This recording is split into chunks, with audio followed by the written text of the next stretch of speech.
Bonjour, nous sommes toujours le samedi 11 octobre, il est midi passé, pardon. Et je voudrais revenir sur des choses qui me chagrinent beaucoup et qui sont les résistances au progrès.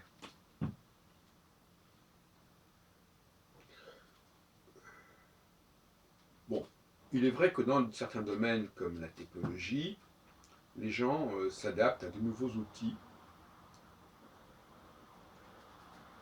et ça demande un certain exercice, une certaine faculté d'adaptation. Mais il y a encore des poches de résistance qui sont considérables, et notamment dans le domaine culturel. Ouais. J'en ai déjà parlé, il y a le problème des concerts, où les gens vont écouter des morceaux qu'ils connaissent déjà,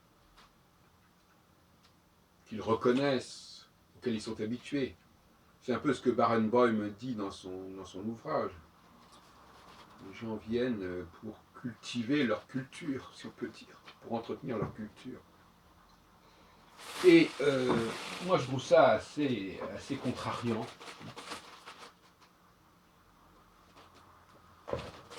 Assez contrariant, notamment parce que moi-même je suis un compositeur, je suis un improvisateur, et que je vois qu'on ne donne pas de la place à ces gens-là, à nous, on ne donne pas assez de place. On devrait au contraire nous rechercher. C'est pas si fréquent quelqu'un qui est capable de composer ici devant les gens, produire une nouvelle musique. Ah oui, mais malheureusement ils ne sont pas habitués. Ils ne sont pas habitués à écouter une musique auquel ils ne sont pas habitués. On est dans une sorte de cercle vicieux. Je vois ça dans d'autres domaines, dans le domaine de l'astrologie par exemple. On ne peut pas faire changer aux gens leur pratique, leur technique. Ils sont habitués, ils se réunissent pour mettre en pratique leurs pratiques, des pratiques communes. Ça aussi c'est intéressant, parce que la culture c'est un ciment commun. C'est ça le problème. Donc pour rassembler des gens, vous devez les rassembler sur ce qu'ils ont en commun, sur leurs connaissances en commun, sur leur langage en commun, sur leurs références en commun. On est très loin de l'individualisme. Parce que si les gens étaient vraiment individualistes, eh ben, ils laisseraient leur propre individualité s'intéresser à des choses nouvelles, à des choses qui ne sont pas forcément partagées. Cela dit, imaginons qu'on aille à un concert où on va vous jouer quelque chose qui n'est pas connu de l'auditoire, et donc qui n'est pas commun aux personnes de l'auditoire. Est-ce qu'il n'y aurait pas un plaisir, néanmoins, à cela? Est-ce qu'on ne peut pas prendre plaisir à écouter quelque chose qu'on ne connaît pas et qui a une valeur, qui a une vertu néanmoins intéressante?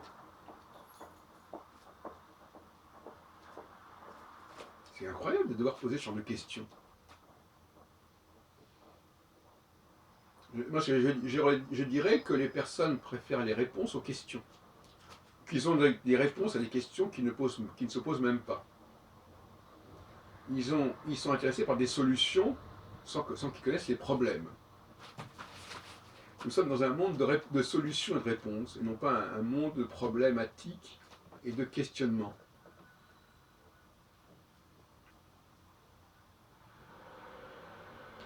Se demander ce qu'on peut faire d'un instrument de musique, par exemple, c'est intéressant. Parce que qu'on le veuille ou non, quand même, je joue du piano. Et le piano, c'est un instrument qui existe depuis pas mal de siècles. Qu'est-ce que je vais faire avec ce piano? Donc il faudrait simplement s'ouvrir. Les gens ont l'habitude d'écouter des gens qui jouent du piano. Ils ont l'habitude d'entendre des pièces qui se jouent au piano.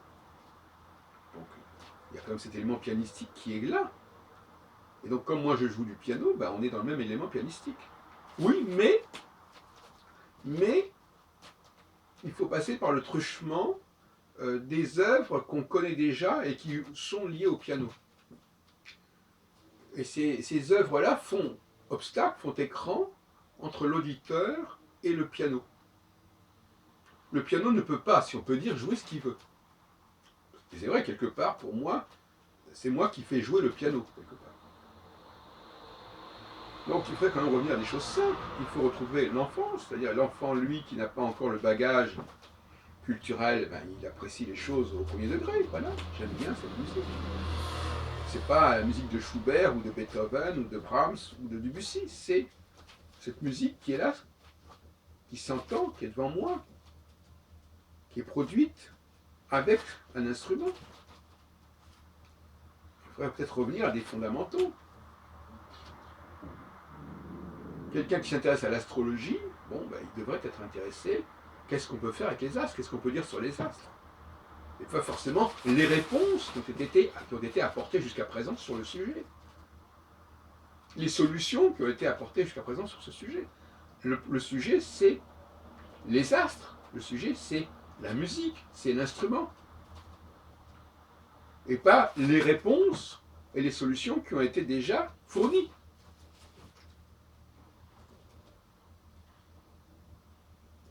Donc il faut revenir à une relation directe avec l'objet.